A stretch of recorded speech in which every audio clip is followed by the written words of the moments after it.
Hello, boys and girls. We are going to work through an algebra equation. Let's write 4n plus 6 equals n plus 3. Now, as we look at this, we want to make it the smallest equation we can, and we want the answer at the end to have n on one side and whatever n equals on the other side. So if we look at all this, we know where we want to get to, then that might help us get there. So the first thing we have to do is we've got to figure out what side we want n to be on. And I notice that 4n is larger, so I'm just going to see if I can get this n right here to go over to the other side. So to do that, I would say n, which is up here, then I'll add a minus n to this side and to the other side.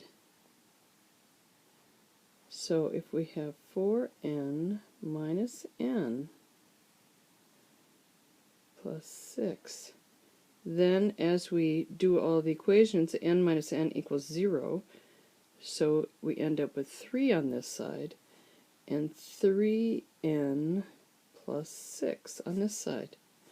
So as I look at this, then I see to that the number the 6 we would like on the other side. So if I do, I know that 6 plus 6 equals 0, and that's what I'd like. I'd like 0 on this side, and I want the 6 over on this side.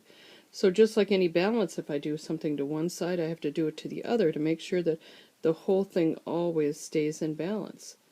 So I have 3n, and then I have plus 6 right here. And then I'm going to add a minus 6. So then 3 minus 6. So I would have 3n, and I would have negative 3 on this side, because 3 minus 6 is negative 3. Well, I'll take a look at 3n, and I see down the bottom, I want just n. N is right here, and that's all the thing I want. I want n. So if I look at 3n, and I think to myself, well, like if I multiply 3 or divide 3n by 3,